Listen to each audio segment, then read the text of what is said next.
Love will follow, but life's a different game, and the sorrow and the pain, only you can change your world tomorrow.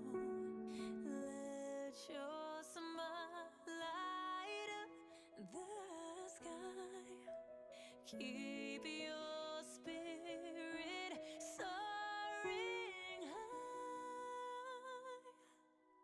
Trust in your heart and your soul shines forever and ever. Hold fast to kindness, your light shines forever and ever. I believe in you and me. We are strong. When once upon a time, and stories and their rhyme, a moment you can shine and wear your own crown. Be the one that rescues you. Through the clouds, you'll see the blue. Trust in your heart and your Good afternoon, grasshoppers. We're going to look at a game between Hermann Pilnik, very famous Argentinian master, international master, possibly a grandmaster.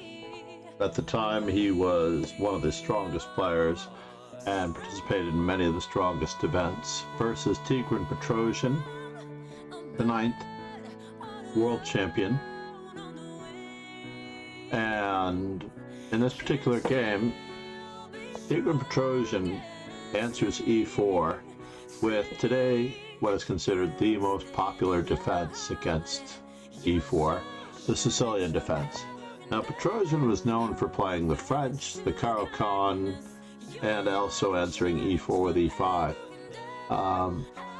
The match situation, of course, may or may not demand that he create an imbalance in the position, and the Sicilian does exactly that.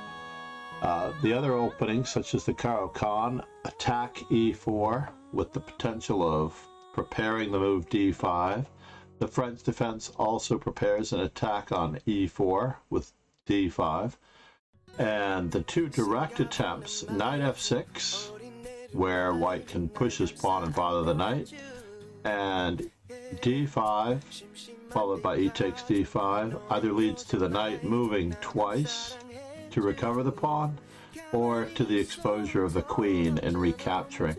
So in general, rather than having such a commitment in the center as the Alpine and the Scandinavian might lead to, the Sicilian in general leads to positions where there is an open file for one side and a different open file for the other side, sometimes referred to as semi-open files. And in this particular position, Petrosian chooses the classical variation, which I actually prefer for the vast majority of students to play first, perhaps after the accelerated dragon, because should the opponent not play the move d4, then it's simplest to put this bishop on the long diagonal and attack those dark squares in a manner in which you can coordinate your pieces. You'll see that this bishop already has a diagonal, and this bishop struggles a little bit being behind several pawns if white does not play the move d4, allowing the center pawn to be taken by a flank pawn, otherwise known as the c5 pawn. Basically, the center pawns are worth a little bit more than the side pawns in the beginning of the game because they are able to grab space, push pieces out of the center, and by effectively playing for a well-posted knight on the 4th rank, white is increasing the value of his knight, reaching further into the position, while giving up a center pawn. So it's a little bit of a gambit in return for additional space and mobility for his pieces. And in general, this is thought to be the manner in which most players would want to develop. Here, white chooses the rather universal move bishop to e2. Today, for young students, I might even recommend that they go right back into the dragon variations without having to worry about any of the modern dragon drawbacks of the Yugoslav variation or rapid h4, h5 attacks, such as this break, since white's intention is to get castled rather quickly. However, Petrosian utilizes what was then known as the Boleslavsky system. Now, the Boleslavsky system strikes at the center, fixes the e4 pawn as a target, and prepares the central break with d5. If black gets the break d5 in successfully, then black will be better. For the moment, white has that backward pawn on d6 to play for, or to play at, or to try to restrict if we can keep control over the d5 square. You'll notice that this is a backward pawn because it's behind the e5 pawn, which would normally be supporting it. So this means that any pressure on the open file will attack this pawn and create a little bit of a problem for black. However, black is hoping for counterplay against the fixed e4 pawn. So let's see how the game transpires as we move our knight out of danger, and now black prepares to get castled. Now, it's a very big decision as to whether or not some young players want to play the move bishop e6, but given that the bishop is already committed to the e2 square, white will more than likely not gain anything by moving the bishop 2 times. So therefore, we take care of the remaining threat of white putting a bishop on g5 by breaking the pin in advance and getting our king out of the center. In this particular position, both sides develop their pieces accordingly, and after the move bishop f3, black has to decide on a plan. It's right about now that we have to choose what we're going to do, and there are a few different ways to develop as black in this position. And I'm going to give you 45 seconds to look for candidate moves for white.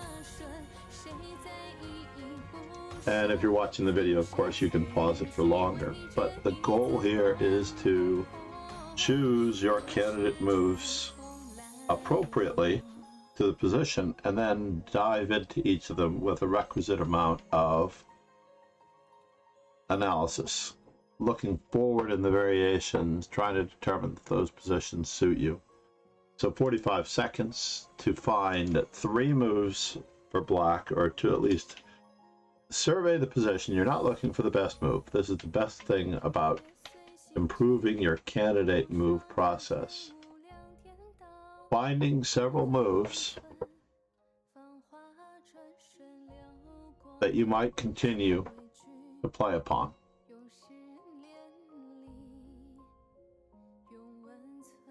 Most of these could be piece developing moves, piece relocation ideas, or space gaining moves. You can tell already that white is locking down on the d5 square.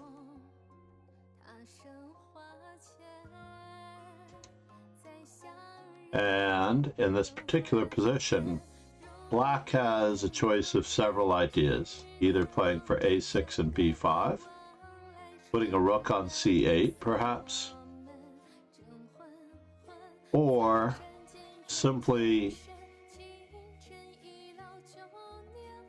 relocating his knight to the square c4. This in turn would be bothering the knight on b3.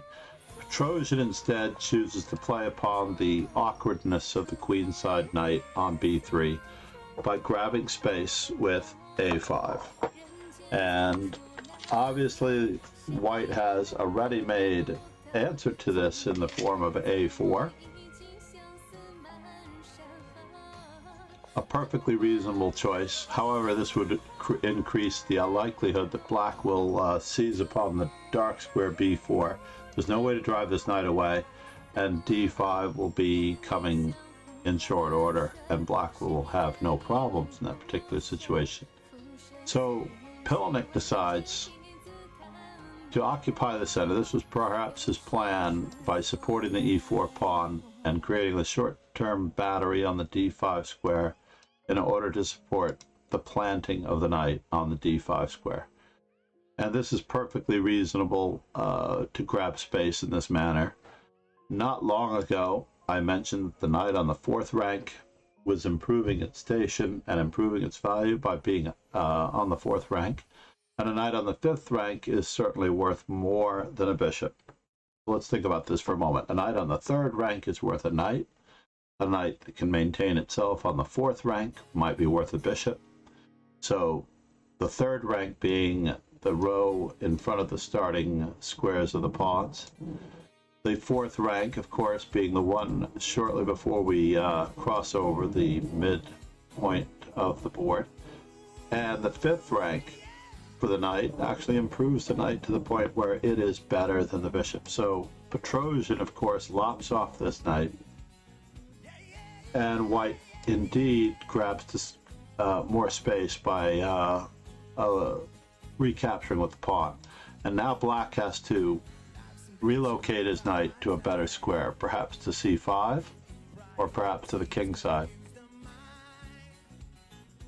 We'll see how he chooses to develop his pieces in just a moment, as white now, without the knight being able to go to b4, chooses to lock down on the squares on the queen side and prevent black's further bothering of the knight.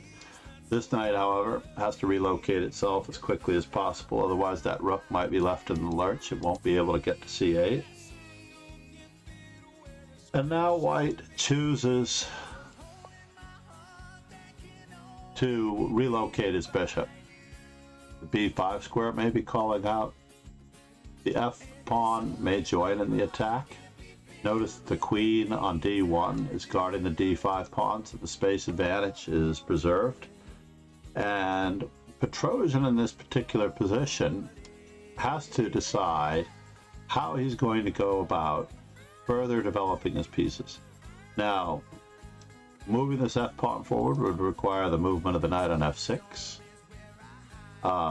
Putting more pressure on this pawn may involve putting a knight on b6. And creating counterplay on either side of the board might even involve either queen to c8 or rook to c8, or placing the knight on c5. But the bishop is not such a great blockader. It will not really like to go to the square d6. In this position, Petrosian goes for the plan involving putting pressure on the center, and white has to choose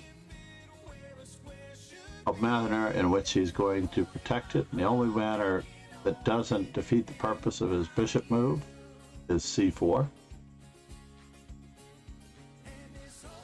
And now we have the likelihood that this knight is still misplaced, right?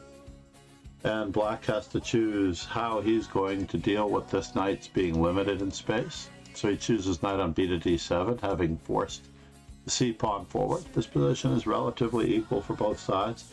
White also takes this opportunity to relocate his knight. Now notice that the major pieces, the queen and the rooks, are so valuable that they don't really need to be moved at this point until they choose to commit themselves toward a plan of action. Again, Petrosian is seeking to grab more space with the advance of his f-pawn. And of course the freeing up of these two pieces on the dark squares, perhaps even to exchange off the bishop, which is indeed what happens after Pilnik makes a rather passive move, king to h1. Now I have mentioned in a previous short video that it's sometimes easy to be acquiescent to a stronger player when you're playing against them. So I have a hard time understanding the move king h1. It is possible, as he says in the book, that we could play the move g3 and expand with f4 in case this bishop is coming out to g5. As it turns out in the game, after king h1, Petrosian gets rid of, or immediately exchanges off, his dark squared bishop by going after white's bishop pair, which are far greater in value as far as being able to reach both sides of the board and having influence. White's white squared bishop is kind of locked behind his light squared pawns, so this is the better of the two bishops, and Petrosian is seeking to exchange it off. Now, again, it might have been in white's interest to fight for the center squares, but once this pawn is exchanged off, the black knight will also have a very strong outpost on the e5 square. Instead, Petrosian is kind of accommodated by the exchanging of bishops. And white has a rather unique idea in mind, although he should just simply try to play knight e4 and then anchor that knight. However, Petrosian's idea is a rook lift. This rook lift, swinging across and hoping to gain counterplay against black's rather lackluster pieces. Now, you'll see that the Sicilian is a very difficult opening in this manner because there's a lot of maneuvering and a lot of piece relocating, and there's this heavy emphasis on a balance between the pieces and the pawns and grabbing space and maintaining it. So after rook to a3, queen to e7, rook to h3,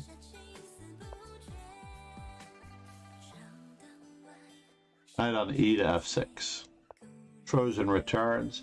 However, I can't see anything wrong with the ideal f5 move. This seems like it should get the job done much more quickly, and black would be a little bit better in this position, followed by knight on e to f6. But in this particular case, Petrosian, remember the year is 1954. Let me make certain of the year here. The year is 1954. The Sicilian theory in the Boleslavsky variation, and many of these variations are very much in their infancy. So therefore, the variations are being ironed out. And just as I advocated in another video, the study of openings is not as important as mastering the coordination of your pieces. And if you can master the coordination of your pieces, you will be able to find good moves in every phase of the game, the opening, the middle game, and the end game.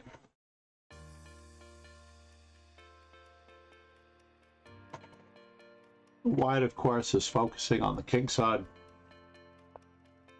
Petrosian deadens that bishop as best he can. Pilnik uses the semi-open file, perhaps for a further rook lift, maybe to support the knight and play rook takes e4 if the knight gets captured, and perhaps shift that rook over toward the king side. And this looks like a really lovely plan. However, the stronger players balance the forces much better than lesser players. So Petrosian has a few choices in this position. Now, he doesn't choose the objectively best position play. I'm going to give you 45 seconds to find candidate moves for black.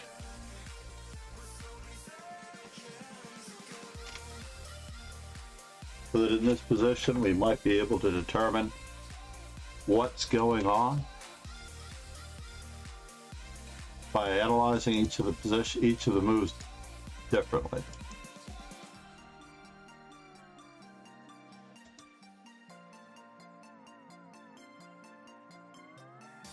Again, we have rooks that haven't been assigned jobs.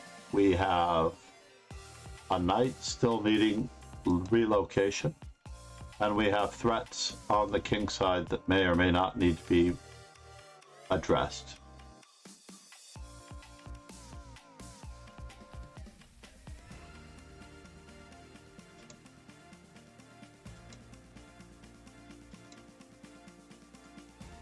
our timer is not giving us our bell. I find that very amusing. However, objectively, it is in black's best interest to place the knight on c5. Another option, of course, might be to back up the e-pawn and prepare the push with rook on f to e8. This also might bolster the kingside defenses with knight on d7 to f8. And there won't be any checkmates with a knight on f8. It's a famous aphorism. It'll never be mate with a knight on f8. I can't say never, but that is the original aphorism. In this particular case, though, Petrosian plays the move queen to d8. It's a little bit of a head scratcher. I mean, black is better here. And perhaps the queen is eyeballing the b6 square. But it's hard to imagine a better move than placing a knight that's not well placed quickly and assertively in order to control that square. e4. So Pilnik rather responsibly locks down on the queen side. Petrosian in a further bit of what he was very well known for, prevention, improves his king position. White's knight is traveling toward the king side. The knight does reach c5. The bishop does save itself as it wants to be a part of the attack on the king side. And now black's knight on f6 finds a home on d7. The queen is preparing to come into the position, and a candidate move that we had earlier, possibly h5, is well worth thinking about. However, all of black's moves are coming together here with the idea that the queen can be evicted, and black will in turn be pushing his h-pawn. Queen to h6 check is extremely logical in order to prevent black from pushing the h-pawn. Pilnik, however, is living a little bit more on the edge with knight to g3, allowing h5, which was always a part of our plan. And now the knight maneuvers yet again, perhaps to prepare the move f4.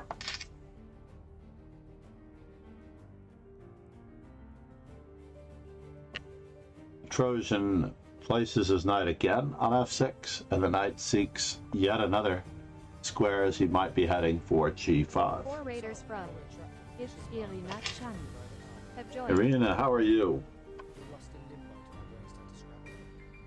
Well, ever so industrious Irina Chan. It's very late for Irina in the Netherlands. Thank you for the raid. Said, I missed you streaming. Glad I am here a little late though. We're going through a very complicated game between Pilnik and Petrosian, as there's a lot of maneuvering in this particular Sicilian. Black has the g4 square screaming out for his knight. However, it's at this moment that he chooses to relocate his rook to a square that we discussed earlier.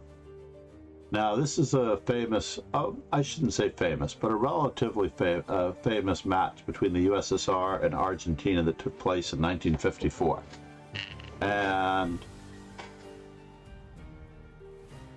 both sides are testing themselves and learning from their opponents to the best of their ability through the inherent art of practice. And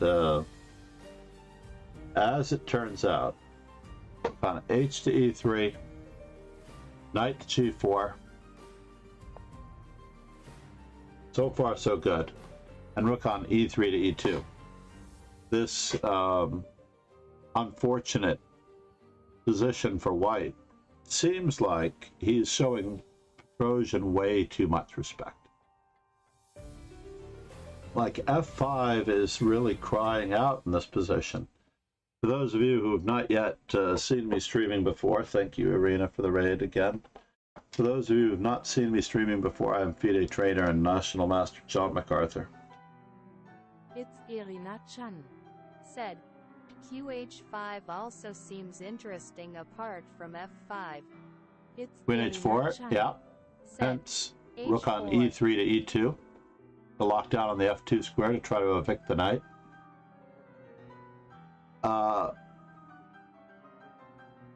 It is interesting that Queen H4 is not one of the best moves in the position.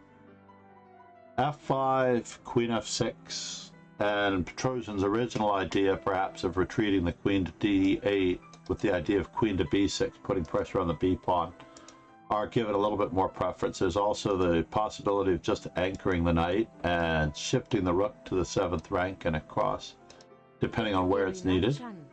Said, I suppose you lose after H3, you lose your beautiful G4 knight. Well, remember the G4 knight doesn't have to move after H3.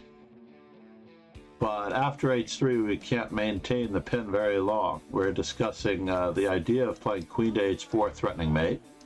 H3 will have to be played, the pawn will be pinned. However, knight F3 will chase the queen away and we might even lose a piece.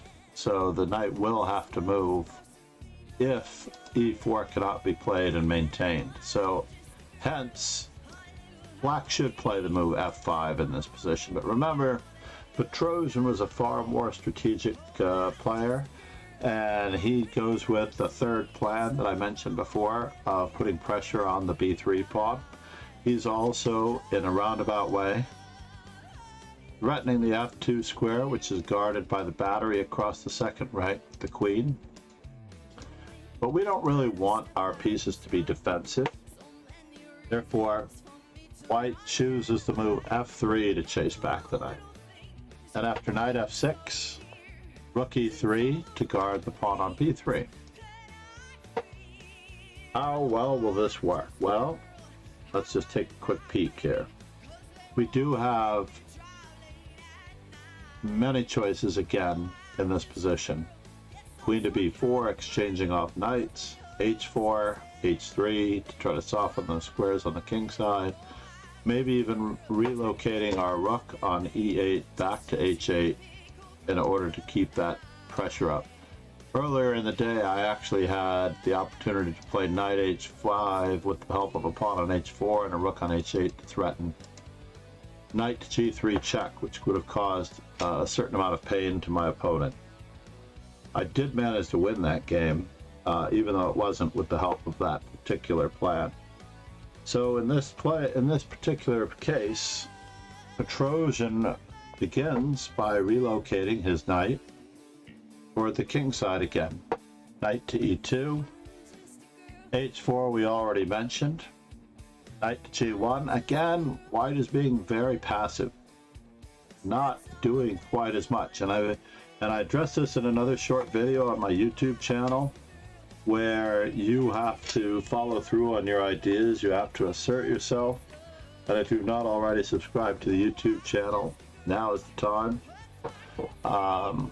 Each week I'm posting 3 new shorts for coaching advice, and I managed to make my goal yet again today, as here, white is sort of admitting that the opponent is better and not necessarily playing so assertively or accordingly to try to upset the balance. We all start the position. We all start the position in a manner in which we have equal chances to win, and there's no excuse for us not to play for more.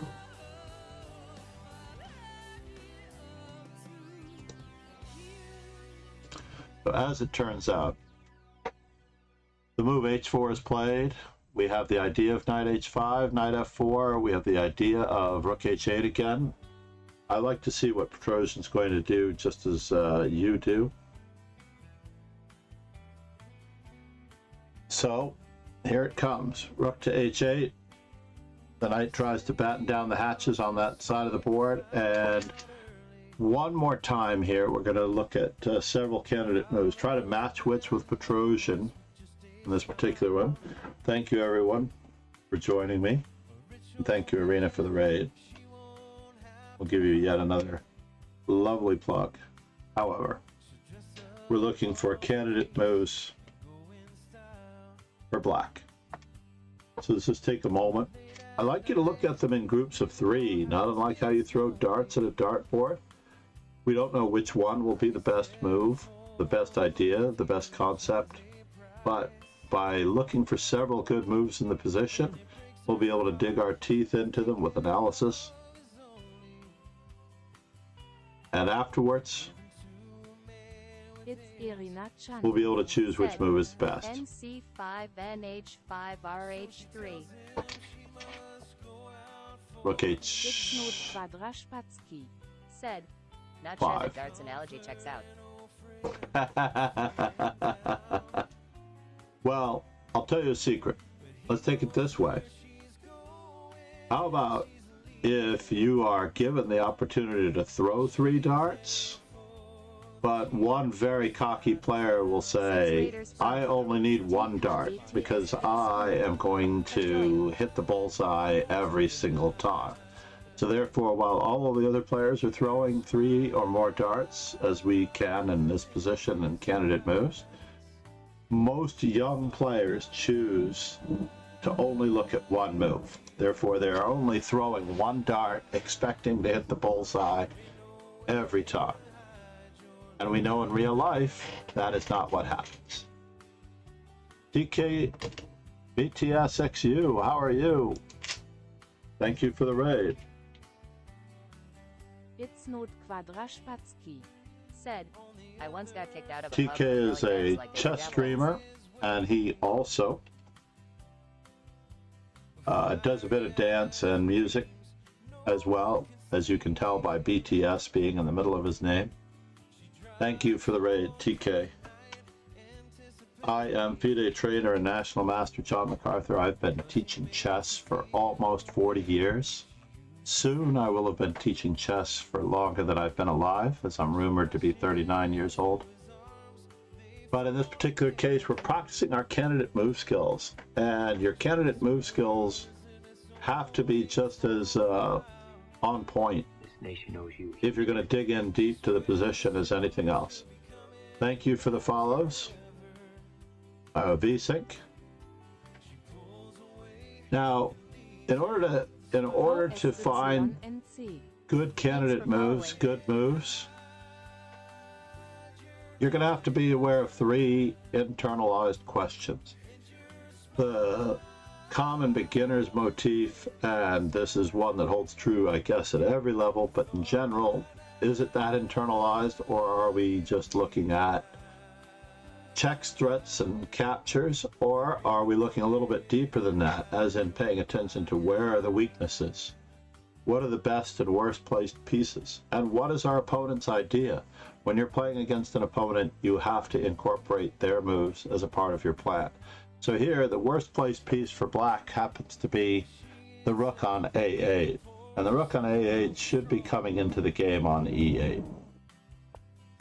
Petrosian does find that particular idea, of course, because he does want the possibility of pushing E4 and obtaining the square E5 for his knight. No matter whether that pawn can be captured for free or not, we will obtain a very valuable square, especially if this pawn is on E4, or if the bishop is on E4. Either way, the knight is going to reach a very lovely square. Earlier in this game, we also talked about the ascending values of the knight as they become an influence on the position. Pilnik chooses to put his queen on the same diagonal as black's king. Kingslayer Sloan. Said, how's things? Rogan, how are you, Mon? Good to see you, buddy. If you've not yet subscribed or checked out Kingslayer Sloan, now is your chance to follow Kingslayer Sloan. He streams usually about 10 hours, well, about 6 or so hours from now, give or take. 6 to 8 hours from now. It's very, I don't even know what time it is across the world. Kingslayer Sloan is in New Zealand. I know that it's midnight in the Netherlands, but I can't even imagine that it's about 3 a.m. for Kingslayer Sloan. It's not Kwadrashpatsky. 12:12? He was streaming in his backyard earlier. Oh, it's noon for you. Oh, it's much easier for you. 6 said, o'clock in the evening well, for me, noon for him. No location provided. Weather, Groningen. Yeah, there's a cool down period after you used it. Regardless, it's very windy and tricky and difficult for us here in New York City in the middle of January. So as it turns out, Petrosian now uses his queen to bother that newly placed threat, and Pilnik has a difficult decision on his hands whether or not to exchange queens or to play queen to b2. It was in his best interest to play queen to b2, but he does choose to exchange queens. It's snowing here, real snow. Nice. It was snowing for us yesterday, unfortunately. Given our position as the Gulf Stream comes in between New York and Boston, it doesn't always get quite as cold as it's supposed to be or to maintain it. So it's too bad. The further inland you are, the better the chances of snow sticking. Knight f2, knight c5, again with the maneuvering. King to g1. And rook on e to g8 is a little questionable to me. I like Irina's plan earlier of playing rook to h5, but rook on e to g8 as played by Petrosian sort of walks into Slayer Sloan said, it's not Quadra-Spassky Quadra at Pendle Hill. Quadra at Pendle Hill. So I should ask you to choose candidate moves for white here, as Pilnik's next move is not the best. However, I am not trying to freeze to death. I am in my bedroom. It's not Quadra-Spassky said, fuck Pendle Hill. rook to e2, rook to f1, and knight to e4 are all good barnacling moves. A barnacle is a creature that latches onto the side of the ship, feeds upon the bacteria as it traverses through the water. Said, what about nd3? Knight to d3 is fascinating. I imagine that it would force the exchange of the knight on c5, but I'm not entirely positive how much merit it would have. I mean, there are many moves in this position. White is only worse in this position. He's not so badly as clearly worse yet. However, I'm just trying to decide.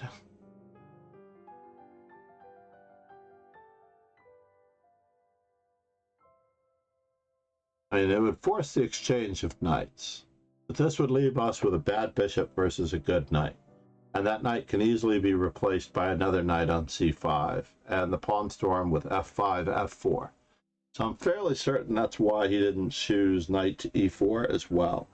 He wasn't completely ready to exchange off black knight on c5.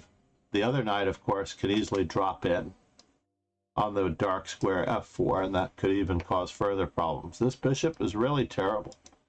So therefore, it's a tough position to find a plan. Pilnik chooses the rather outlandish move. g4. And after h takes g3, yes, this is a legal move. I like to refer to it as a necessary illegal move that was made possible by the rules when you change the rules enough to allow the pawns to move 2 squares. If you're going to change the rules to allow pawns to move 2 squares when we know legally they're supposed to move only 1 square at a time, now we have to invent a whole new sketchy, illegal move in order to capture that pawn. Just because it moved 2 squares, as though it moved only 1, we have the right away in the form of it in passing us, capturing it. Therefore, it's called en passant. And Petrosian leaps into these squares rather quickly with knight h5, and white tries further passive barnacling with knight to h1. Petrosian grabs even more space with f5. I mean, this is basically a grandmaster looking for target practice here. So this rook needs to find a more purposeful placement as well, perhaps across the second rank. It was a tough decision as to whether or not the rook on 1 would travel across, but I think he's avoiding any funny business, seizing upon this f4 dark square. By moving the rook back, any pawn that moves to f4 can be met by g4. Or just rook to g2, because we're not in any hurry, we're not forced to capture in any way. So by avoiding that confrontation with f4, this rook becomes a little bit more flexible. And now Petrosian begins a rather clever plan. There are several. We could still play f4, but Petrosian begins his relocation of the rook on g8 to h8. Like I said before, it was very unusual. Rook to h2, rook on g to h8, rook to h3 to avoid any funny business, I imagine. It's hard to imagine what he was thinking, as rook on e to e2 would connect the rooks, and in turn this would make life a little bit more difficult for black to be able to break through. However, with rook to h3 instead, Petrosian seeks a little bit of simplification. And after rook takes h7 check, produces one of the more outstanding moves of his career.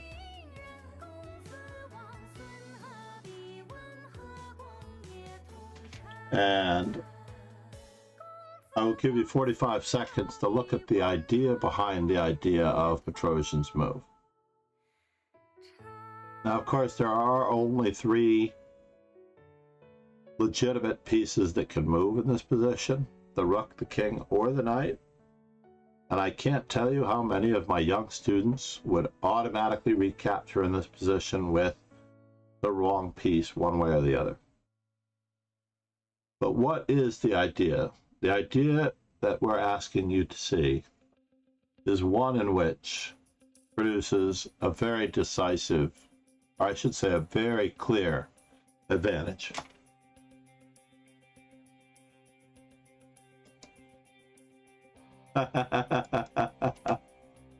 Ollie, good morning. Good evening. N takes.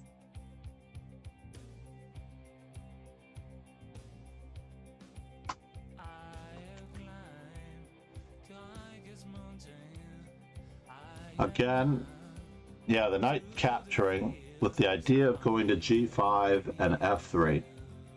So white has to take some precautions against this plan. In most of the biographies, knight h7 is given a couple of exclams because it's not at all a natural capture. 9 out of 10 average players would just recapture with the rook and not have a further plan for the knight. The other day when Lauren JW was asking me about forming plans in certain positions, this is one of those moves that you have to keep in mind, that you have to be exposed to improve your worst placed piece. The knight did not have a future on f6, given the pawn on f3 limiting its movements, and of course the d5 pawn was also locked down, so this knight on f6 did not have as many good squares, but on g5 it's going to serve us very well. The move f4 can be answered by e4, limiting the bishop further and creating a protected passed pawn as part of a pawn chain. So therefore, Pilnik sort of falls asleep at the wheel here. And this does add quite a bit of new meaning, as after knight to g5, Pilnik answers with king to g2, and we can consider moves for black in this position.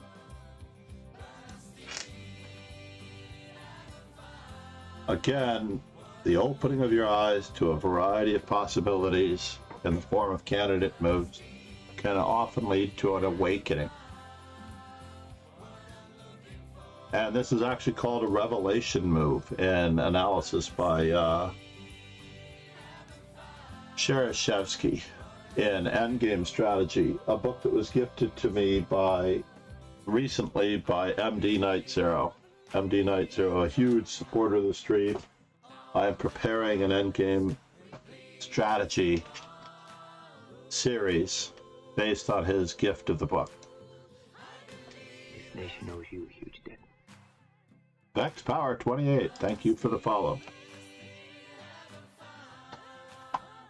Even though MD Night Zero is not here, he did his amount of chess yesterday at the Marshall. And Vex Power 28, without any ado, pounds it through. Now, of course, we could possibly press with e4, trying to secure an outpost on f3. We could also improve the position of our king with king to f8. But once you know that this is a weakness and it's only guarded by the king, you'll see that the squares h2 and e1 are a knight's distance apart, and Petrosian forces Pilnik's resignation with rook to h2. All of his maneuvering and lulling his opponent to sleep has succeeded, and he did quite a great job pounding his opponent into submission here. Said, very easy. I agree. Very easy. The strong players do make it look easy. And of course, if the king moves away, knight takes f3 is going to create a very strong passed pawn presence in the center. Once this pawn is gone, it doesn't bode well for white. Thank you everyone for being here. I will be back with another instructional stream. How soon, I do not know. But at the moment, we're going to send everyone over to one of my favorite streamers who's running a Swiss at this very moment, actually. Thank you to Arena Chan and TK BTXU, TK Shu, BTS being his middle name.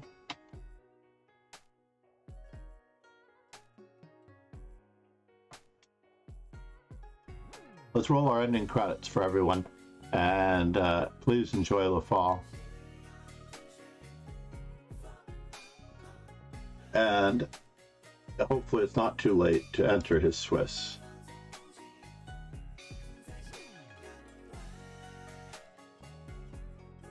We will let the ending credits roll just a little bit. I want to thank Chess Informant for their support, providing material for many streams as well. Arena Chan again. Kingslayer Sloan in the chat. And TK for the most recent raid. Please subscribe to the YouTube channel for the latest 3 shorts that I just added. And I will see everyone soon. Cheers and ciao, everyone.